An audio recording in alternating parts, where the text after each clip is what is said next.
Hey everyone, it's Mr. Rozon here again. Today we're looking at Google Sheets histograms. One of the issues that tends to come up with histograms is sometimes the bucket sizes get messed up and your data is going to look really cluttered and it's not going to look very nice. What we're going to be doing today is we're going to be fixing these formatting conflicts and we're going to be mastering manual bucket sizes to transform your broken charts into precise, high-level distributions for business and mathematics. So let's get into it. So what I'm going to do is just make a little demo spreadsheet first. And I'm just going to make a little column here called scores. And I need a bunch of data down here. So what I can do is I can generate a random number.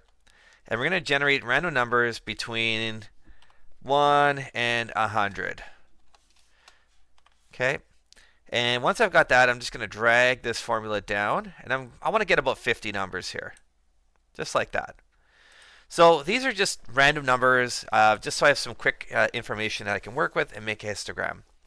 Now, right now, these are random, so if I like change something, they're going to change, right?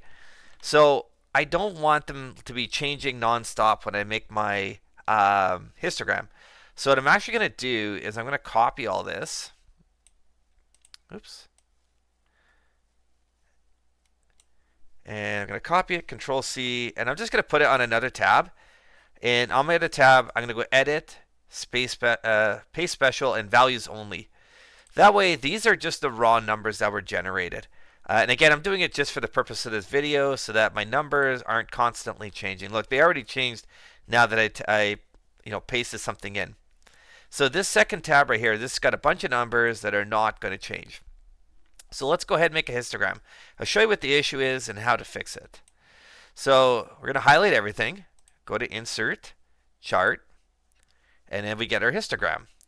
Now, just by default looking at this one, I already don't like it. There's a few things I don't like. I don't like these labels on the bottom.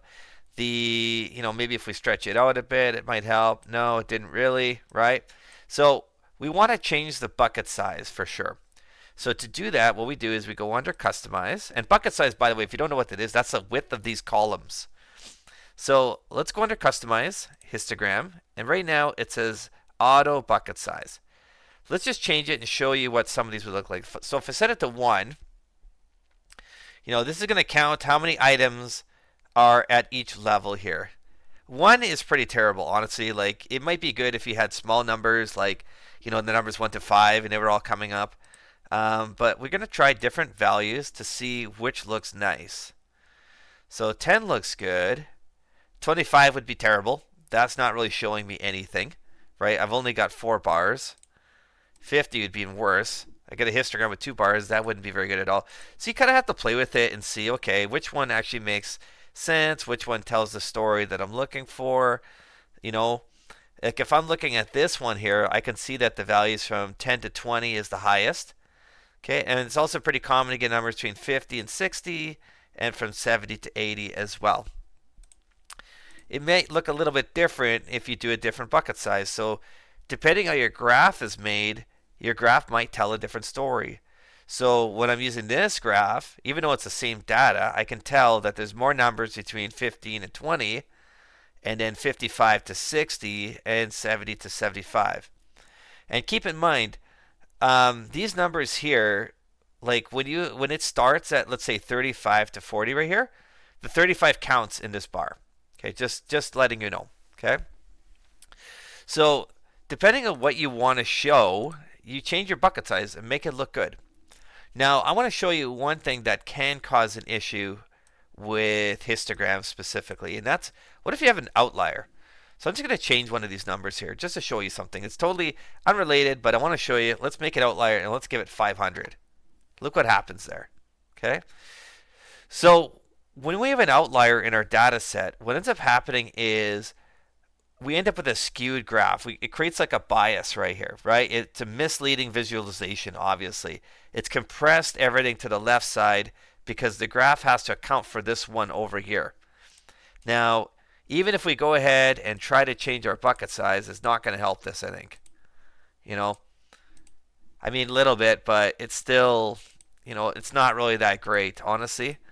So you have to realize that when you have data sets and data collections, that outliers do exist, and outliers can throw off your data and it definitely throws out the data in this example. So how would I fix that? I have to remove it. Okay, I have to remove the data point. And what I might do, honestly, is I might have a table or a sheet with my raw data, and then I might have another tab with my finessed data, or the data that's been cleaned or validated, or whatever you want to call it, right? Where I've cleaned up and removed some of those outliers so that my graph actually shows what I want, right? So it could be a lot of things. It could be, whatever you're measuring. If you have a point that's throwing off your graph, you should take it off. And yeah, this was just, like I said, a quick demo here just to show you how to change your bucket size. So all you do is you click the little 3 dots here in Google Sheets, go to Customize, Histogram, and we change this bucket size instead of auto, because auto, sometimes these little separators are not the greatest. Okay, you can set it to whatever you'd like, and that should help you out. And hopefully, you can make your graphs look really amazing. There's other things we can do, obviously, with this. We can change the color of it. We can change the thickness of the lines. So, like, if you want a histogram, you can. That's different color. You can do that, definitely. But yeah, so that's just a little demo here. If you found this video useful, like and subscribe it. I've got a lot of videos coming up. I'm making Java and math videos and stuff with spreadsheets. I'm going to be posting every Tuesday and Friday. And if there's anything that's interesting to you or any comments you have about the video, write them down below and I'll respond to anything I see.